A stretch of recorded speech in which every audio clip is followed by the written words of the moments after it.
कि इंडिया में one nation one act यानी कि यूनिफॉर्म सिविल कोड जो है वो अप्लाई किया जा सकता है? देखिए, 23 नवंबर 1948 में कॉमन सिविल कोड के बारे में पहले ही बात कर दिया गया था, ठीक है। और ऑलरेडी हमारे संविधान में 5 बार शैल वर्ड यूज किया गया है। हमारे आर्टिकल 44 ने पहले ही ये बात कह दी थी। तो कॉमन लॉ जो कॉमन सिविल कोड जो है ये पहले ही क्लियर कर दिया गया था। Uniform civil code is a proposal in India to formulate and implement personal laws. ये मैंने आपको अंग्रेजी में समझाया है। अब बात आती है कि यूनिफॉर्म सिविल कोड एक ऐसी चीज है जिससे जिससे किसी भी रिलीजन, कास्ट, क्रीड को डिस्क्रिमिनेट नहीं किया जाएगा, बल्कि एक भारत, एक संविधान की बात की जा रही है, एक कानून की बात की जा रही है। हिंदू अपने मंदिर में जाएंगे, मुसलमान अपने मस्जिद में जाएंगे, क्रिश्चियन अपने चर्च में जाएंगे, पंजाबी अपने गुरुद्वारा में जाएंगे। किसी भी कास्ट, क्रीड को किसी भी तरीके से कोई भी तकलीफ नहीं दी जाएगी। एक भारत, एक संविधान, एक राष्ट्र, एक संविधान, एक भूमि, एक संविधान, ये करने की कोशिश की जा रही है। अब यहां पर मैं आपको थोड़ा सा डिटेल्स में, विस्तार में बताऊंगी कि क्यों हमारे हिंदुस्तान के कुछ मुसलमानों को तकलीफ हो रही है और उनके पेट में दर्द और उनको लूज मोशन क्यों स्टार्ट हो चुका है हमारे हिंदुस्तान के मुसलमानों को। क्योंकि उनको ऐसा एहसास होने लगा है कि यूनिफॉर्म सिविल कोड अगर आ जाता है तो जेंडर इनइक्वालिटी खत्म हो जाएगी। और जेंडर इनइक्वालिटी अगर खत्म हो जाती है तो हमारे मौलाना सैयद अरशद मदनी, जो देवबंद समाज के सबसे बड़े और मुसलमान समाज के ठेकेदार बनकर बैठे हुए हैं हमारे हिंदुस्तान में, उन्होंने अपने स्टेटमेंट में कहा है कि मुसलमान औरतें औरतों के बराबर हो जाएंगी। मौलाना शफीकुर रहमान बर्क, जो हमारे हिंदुस्तान में मुसलमान समाज के ठेकेदार बनकर बैठे हैं, दाढ़ी और टोपी में खुद की आइडेंटिफिकेशन छुपा करके, उनका कहना है कि औरतों की बराबरी मर्दों से कभी नहीं हो सकती है और यूनिफॉर्म सिविल कोड एक जरिया है औरतों को मर्दों के बराबर खड़ा करने का, ठीक है। उसके बाद फिर मौलाना तारिक जमील की बात करते हैं तो उनको भी यूनिफॉर्म सिविल कोड से बहुत बहुत नफरत है। अब मौलाना साजिद रशीदी की बात करते हैं, जो हमारे हिंदुस्तान में काफी फेमस मौलाना है।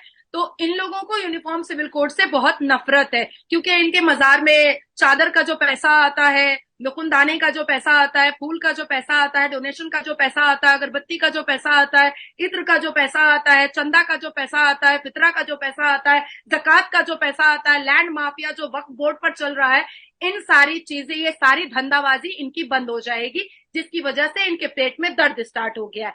अब मैं आती हूँ कुरान पर, क्योंकि लोग समझ नहीं पाएंगे कि अरे यूनिफॉर्म सिविल कोड ला रहे हैं क्योंकि मोदी जी ऐसे ही पाकिस्तान में हवा बना हुआ है कि मोदी जी हिंदुत्व को ज्यादा सपोर्ट करते हैं और मुसलमानों को डिप्राइव करके रखे हुए। वो भी मैं आपको एग्जांपल दे दूं।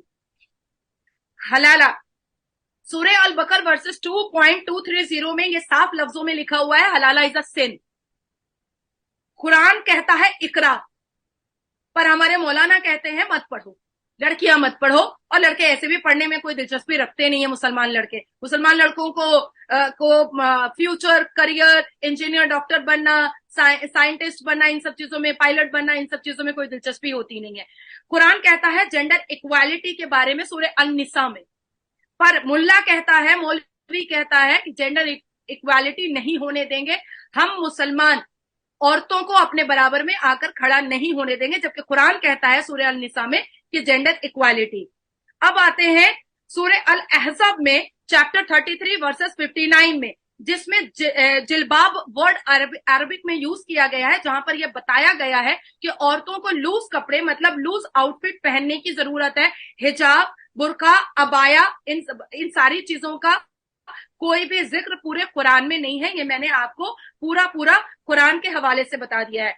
अबू मरतहद, जो मैसेंजर थे खुदा के और जो प्रॉफिट मोहम्मद के पास जाया करते थे और बहुत सारे प्रॉफिट्स के पास जाया करते थे, उन्होंने कहा है कि मजार पर बैठना या मजार की वर्शिप करना या मजार पर सजदे मारना या माथा को फोड़ देना मजार पर, ये जो है ये कुरान के हिसाब से सिन है, पाप है। पर हमारे मुल्ला जो है हिंदुस्तान के, वो नहीं चाहते हैं कि मजार में ताला लगे, चाहे अजमेर शरीफ में जितने भी बलात्कार हो जाए और अजमेर 92 का किस्सा कितना ही सुप्रीम कोर्ट में खुल जाए कि वहां कितनी अश्लीलता होती है, वो ये लोग नहीं सामने लाना चाहते हैं।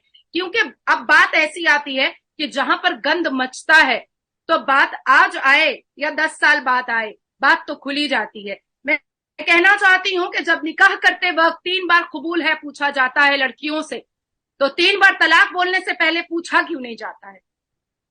कौन सा कुरान है और कौन सा ये मुल्ला है जो कहता है कि 3 बार हम फोन पर तलाक दे देंगे और तलाक हो जाएगा?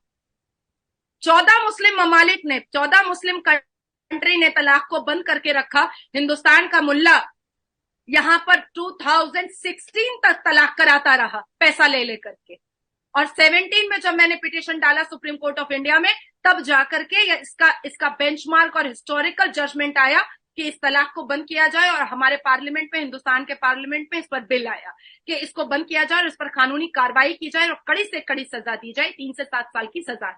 तो ये कौन सा मुल्ला है और ये यूनिफॉर्म सिविल कोड से इतना कौन सा डर है? कुरान तो कहता है जेंडर इक्वालिटी के बारे में, कुरान तो कहता है एजुकेशन के बारे में, कुरान तो हमें नहीं कह रहा है कि हमको बुरके में छुप जाना है, कुरान तो नहीं कह रहा है कि हम औरतों को सक्सेसफुल नहीं होना चाहिए, कुरान तो हमें सारी चीज की इजाजत दे रहा है। तो हम अब ठान चुके हैं इस हिंदुस्तान में कि एक हिंदुस्तान होगा, एक संविधान होगा, एक भूमि होगी, एक राष्ट्र होगा और एक भारत माता होगी।